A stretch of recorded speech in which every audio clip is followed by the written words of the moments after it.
I'd like to think that my relationship with pain isn't too different than anyone else's. I always say that if you're old enough, you've experienced some pain. Some of those really, really painful moments in life end up radically changing the trajectory of our lives. And that's true for me. I think as a 48-year-old man, looking back over my life, the season or situation that has the most impact is being a father of an autistic son.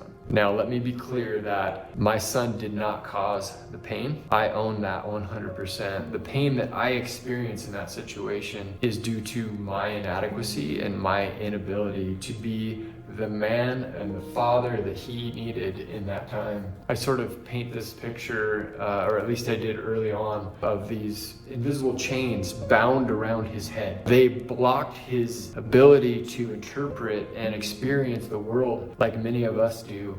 And they also prohibited him from expressing himself in, typical societal norms, and also in a way that didn't get him in trouble, quite frankly. No matter what I did as his dad, I'd go to my parental toolbox, so to speak, and I'd pull out every tool I could think of to help him break free of those chains. In those early years, I just couldn't do it. And for you parents, you know what it's like to love that little human with all your heart, and you know what it's like to just want the absolute best for them.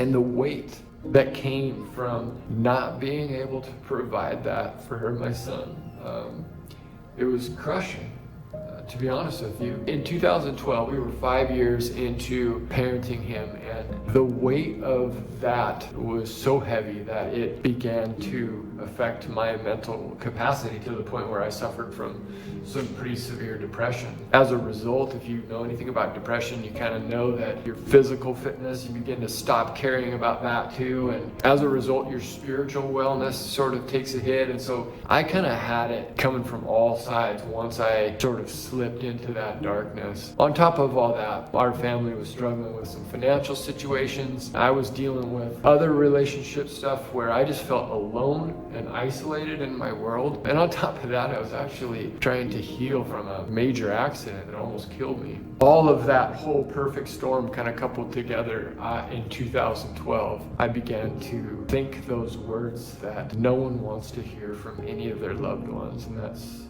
maybe this world would be better off without me. And after a couple of weeks of sort of contemplating the ramifications of something like that, somebody close to me pulled me aside and said, "Chad, I see you. I see that you're trying hard, and I see that you're really struggling. Right now, you are no good to the people you love until you stop and take better care of yourself." That was hard to hear, but I listened. And he continued and he said, "The easiest thing that you can do right now to begin to change and to begin to heal is just get some exercise." And I didn't want to do that at first. I was so hyper focused on all of the problems in my life that was like the last thing on my mind.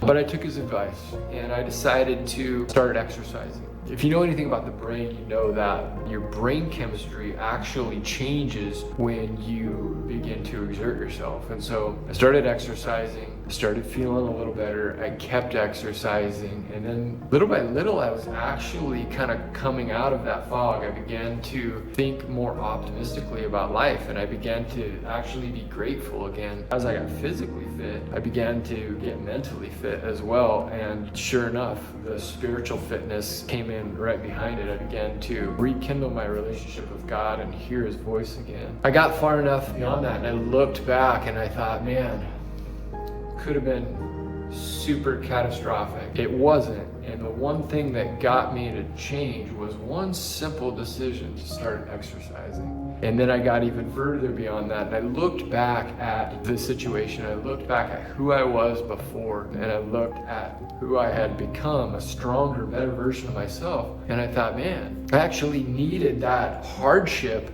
to go through this transformation. I actually like the person I am now better than I do the person that was before. I began to look at that pain as in a different light And I began to take kind of snapshots of all the other really hard things that I've experienced in my life. And sure enough, every single one of them, I didn't give up. I came out of them on the other side with a completely different outlook and as a changed person. After having pondered that for a little bit, I just sort of adopted this mentality. Well, I know more pain's coming in the future. That's just inevitable. I've got to learn how to embrace it, because I know that if it doesn't kill me, it'll make me stronger, right? And so as I thought about embracing that strategy of embracing the pain, the only thing I knew to do was to train.